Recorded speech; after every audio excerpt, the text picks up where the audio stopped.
Hi, and welcome to our representation and text video on Julius Caesar. This video will be suitable for students who have this set text for study. So we're going to start by looking at the original story. So by doing this, we can see how Shakespeare might have been motivated to change the story to put deliberate emphasis on different conflicting perspectives. So Shakespeare got his information about Caesar's life from a book called Plutarch's Lives, which is a rather biased book by an ancient Greek historian. So Plutarch characterised Marc Antony as an excessive drunk, Caesar as a tyrant, and Brutus as very noble.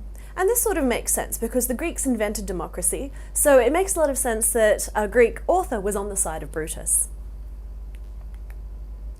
So by looking at where Shakespeare altered the story, we can see some of his motivations or purposes in telling the story. So the first thing that we have to think about is that Shakespeare doesn't make Antony a boozehound. So there is a little bit of hint of Antony enjoying revelry and sort of drinking, but he doesn't present the entire time as a stupid drunkard who can't do anything. Most of the time he seems pretty with it. Shakespeare also adds the line when Caesar is killed at the Capitol, "And you, Brutus, then Caesar falls." So this is saying that, Brutus, if you will it, I'm happy to die.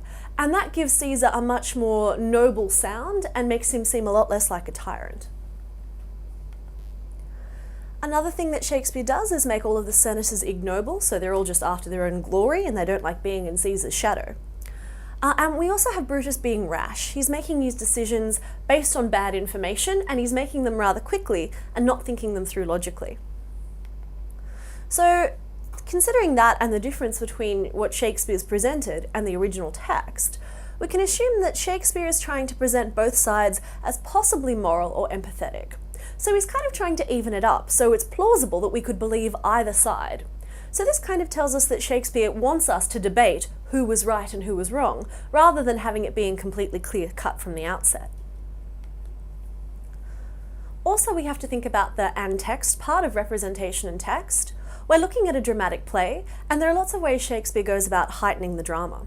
So a couple of things that he does to the text is combining the battles to make them all into one big battle, making the death of Caesar, the reading of his will, and Antony's speech all happen on the same day, whereas supposedly in history they didn't. And he also moves the scene of Caesar's death to the Capitol, so that it's more closely linked to the argument of leadership and democracy, and it has more symbolic impact. Another thing we'll have to think about is the context of the play, because obviously that's going to impact Shakespeare's motivation, what he's trying to say, and who he's trying to say it to without anybody else listening. So Julius Caesar was written supposedly in 1599, along with Shakespeare's other history plays, which tend to praise Elizabeth I. And basically it's dangerous not to praise Elizabeth. That's what you have to do when you write texts at this particular time in history. And we do know from other backstories that Shakespeare is not a particularly big fan of Elizabeth. She's a Protestant and his family is a Catholic. So that creates a lot of tension between the two. So on the surface, Julius Caesar is supportive of monarchs who are tyrants like Elizabeth, and the play sort of shows us what happens when you kill a strong leader. And of course, Rome degenerates into civil war. So that kind of backs up the Elizabethan notion of the great chain of being, where the whole of society is structured like a pyramid with the monarch on top. And if something bad happens to the monarch, some sort of corruption or, chaos, it will feed down through all the rungs of society until everybody is in chaos and anarchy. And that's what they try to show with Caesar. Caesar was a strong leader, he dies, therefore all of Rome erupts into violence. There are lots of Roman Civil War plays at the time written during the Elizabethan era, so lots that Shakespeare didn't write. And in fact, there were many versions of the Julius Caesar death as well. But they all tended to look down on democracy as petty infighting. So that seems strange to us because we tend to think of democracy as, truth and justice and all those good things. And we always think of democracy as being on the side of good. But Elizabethans, who lived under a king or a queen, looked at democracy as something very, very different. It was in no way positive, and it was usually associated with negative things. So in the program for one particular play that was advertised as a Civil War play, it called the Roman Civil War an evident demonstration that the people's rule must give way to the prince's power prevail. So basically, people are too stupid to run themselves, they need to have a good strong king to tell them what to do. So we have to think about that context and the kind of negative view that everyone had of democracy, and then see that Shakespeare has deliberately chosen to stage Julius Caesar, because he could have written any other history play, but this seems to be an opportunity for him to present the idea of democracy to his audience in a neutral way, and let them debate and think about it themselves.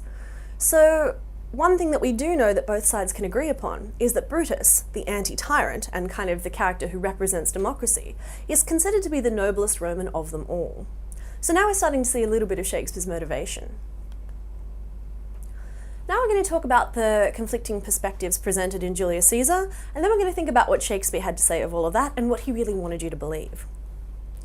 So we'll start off by looking at internal conflict in Brutus as a character, but keep in mind that with all of your choices of conflicting perspectives, you have to be able to present them as an event, a personality, or a situation.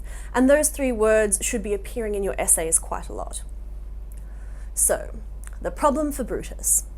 Brutus loves Caesar, but he wants to keep Rome a free, democratic state.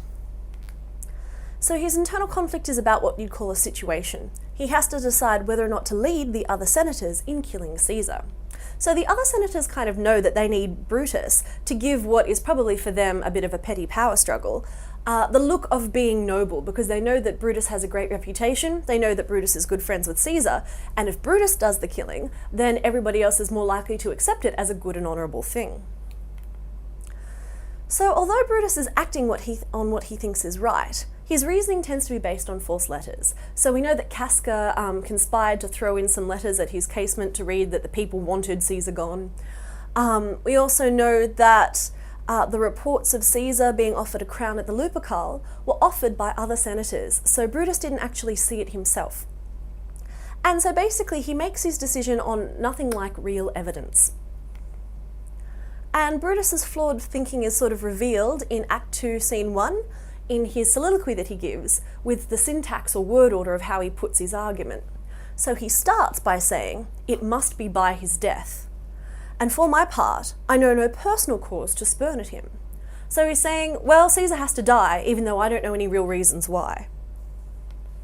So that kind of shows that Brutus has already made up his mind, and now he's just trying to shape his reasoning to go along with the decision that he's already made. So if we're thinking about logic, we know that that's very back the front. He's already made the decision and now he's trying to work towards justifying it. Irony is also used in this particular soliloquy.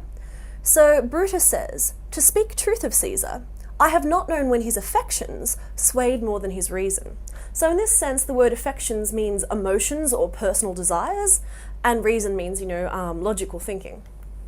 So this becomes ironic because what Brutus is praising in Caesar's personality is something that he's failing to do himself. So Brutus is allowing himself to act on fears or his affections, and he's not using the facts or reason to help him make his decision. So all of this is showing that while Brutus has good intentions, he's doing a really bad job of thinking it out. And then in the same speech we have the serpent simile. And we know in Shakespeare that when he uses serpents, they're often used as a metaphor to represent hidden ambition. So if you've looked at Macbeth before, you'll know the Lady Macbeth speech where she says, "Look like the innocent flower, but be the serpent under it." And, we have scotched the snake, not killed it. So the snake has very often become a metaphor for ambition for Shakespeare. And that happens again here. So Brutus is going to make a preemptive strike against Caesar because of the idea of what serpent Caesar might grow into. So he says, "Think him as a serpent's egg, which hatched would grow mischievous." And so that is Brutus's justification for killing him in the shell. So basically he's saying he's going to kill Caesar before he does anything wrong, not afterward. So that's one conflicting perspective to think about. Another is probably the major one that dominates the play, the conflicting perspectives of the personality of Julius Caesar. So of course we have rhetoric techniques used in the rival speeches by Brutus and Antony in Act 3. And these are probably the juiciest parts of the play. So Brutus uses a rhetoric technique called anadiplosis, which means doubling back. Basically you use the same words again and again, but in different contexts. So it's to assert that Caesar actually did deserve his death. So he says, "As Caesar loved me, I weep for him. As he was valiant, I honour him. But as he was ambitious, I slew him. And this kind of order creates a sense of cause and effect for the audience, so it makes it seem logical and rational and reasonable and nothing to do with passion at all.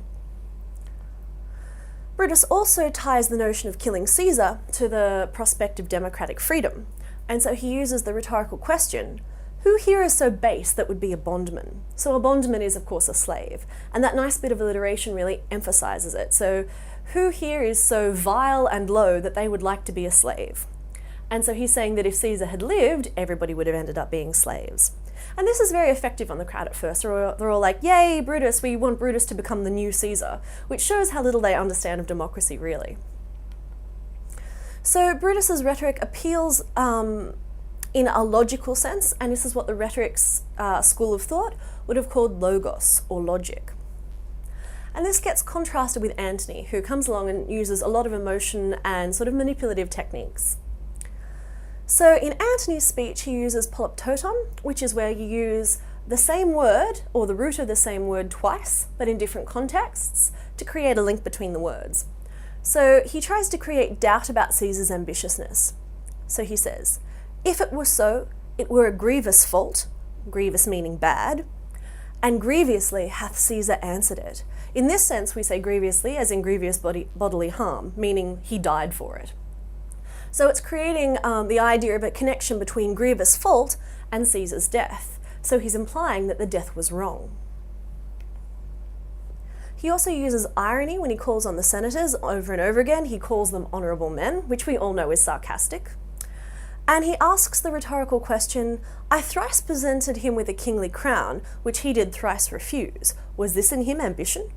So he starts trying to use emotions and relating to things that the crowd thinks they've already seen and already know to try and destroy Brutus's argument. So Antony's rhetoric is mostly emotional and manipulative. He talks about the will and how much Caesar loved the people and how Brutus was Caesar's angel, and he uses all of these things to kind of manipulate the audience into agreeing with his side. And by the end of this, he has whipped the audience into a frenzy and they are ready to go out and kill everybody that had anything to do with Caesar's death. So what technique Antony's using here is pathos, or playing with the emotions rather than logic. Another conflicting perspective is the physical one of the event of the Civil War. So Antony sees the war as personal, it's all about avenging Caesar, and he uses metaphor to that effect in Act 3. And Caesar's spirit, ranging for revenge, shall in these confines, with a monarch's voice, cry havoc and let slip the dogs of war. So this is interesting because it's saying that it's completely justified, because Caesar has been wronged, to send an entire country to civil war. And he's also showing that he thinks of Caesar as a king because he's called him a monarch, or speaking with a monarch's voice. And so he's seeing the senators as essentially traitors to the crown. So whether or not Julius Caesar really is ambitious and wants to be king, we can see here that Marc Antony already thinks of him as a king. So another thing that Antony presents is the idea that Caesar's death has left Rome vulnerable to the attacks from other nations. And he shows this in another rhetorical device called antithesis, which means the comparing and contrasting of opposites. But yesterday, the word of Caesar might have stood against the world. Now he lies there. So by saying this, they're saying that Caesar could have protected them from anything, but now he's dead, who's going to protect them now? This contrasts with Brutus and Cassius's idea of the civil war. They perceive it as necessary to restore order to Rome. So they kind of think that they're making war to make peace, which is an interesting thought in and of itself. But this is shown in Act 4 in the irony, we may, lovers in peace, lead on our days of age. However, in the bickering between Cassius and Brutus over payment of their troops and whether or not Cassius's troops are behaving as noble on the battlefield, it indicates that peace is a while off. And so the senators are kind of unraveling at this point. Another conflicting perspective that you can think about is the situation in terms of attitudes to democracy or mob mentality, depending on how you see it. So as we've already said, the Elizabethans tend to see democracy as uncivilized mob mentality. And there is a lot of mob mentality in the play. The senators act as a mob, the people act as a mob. And this view is supported by the fickleness and ignorance of the common people, who are happily supporting one side and then the other, and the mistaken death of Cinna the poet. So when they get stirred up by Antony's speech, they go out and they want to kill all the senators. And one of the senators is called Cinna. And so they meet Cinna the poet on the road, and he's going to the funeral to see Caesar. And they sort of say, "Oh, are you Cinna?" And he says, "I'm Cinna the poet, not the senator." And they don't believe him and they kill him anyway. However, there is some suggestion that democracy is noble through Antony's characterization of Brutus. So in his final speech, Antony does say, after Brutus has killed himself, "This was the noblest Roman of them all. All the conspirators did that they did in envy of great Caesar. He only, in general honest thought, and common good to all, made one of them." So here he's associating the idea of common good to all with democracy. So this is a kind of radical idea. He's saying that democracy is actually a good thing. So we're going to come back and look at the conflicting perspectives of men and women in the next video. So hopefully we'll see you there.